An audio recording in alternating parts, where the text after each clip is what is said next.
Lanes US 19 in Port Richey. They're now back open after two crashes earlier this morning. In one of those crashes, an off-duty paramedic was struck by an SUV.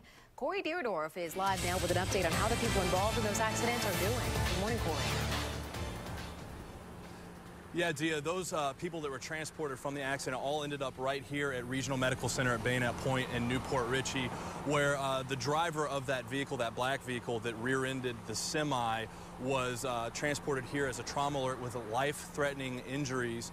As you can see from Action Air 1, that's the scene. There was also a paramedic that was off-duty that stopped to help that was struck as well and was transported. We actually have him on the phone. His name's Josh Edwards. Josh, can you kind of go over what happened this morning? Yes, Corey, I was driving to work this morning and I saw a vehicle in the roadway with major damage to it. Being a paramedic, I pulled over to see if I could render aid. And there were two patients who self-extricated out of the vehicle by the time I was there, and one still in the vehicle. And when you say self-extricated, you mean they were outside the vehicle and you were able to go up and to start looking over them and give them help? Yes, they helped themselves out of the vehicle. They were obviously injured, but they were able to do so under their own will. But there was still one person in the vehicle. And you were hit, and quickly, kind of tell me, you were hit while on scene as well, but you're doing okay?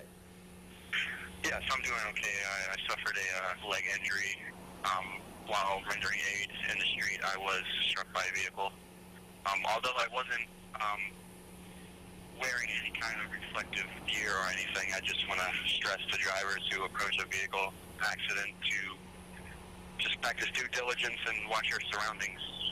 And thank you so much, Josh, for joining us. And that's great advice for anyone driving around accident scenes, is to make sure that you take some extra time to give those first responders all the room they need to take care of patients. We're going to stay on top of this story all day long and bring you updates on air and online just as soon as we get them. Back to you guys in the studio.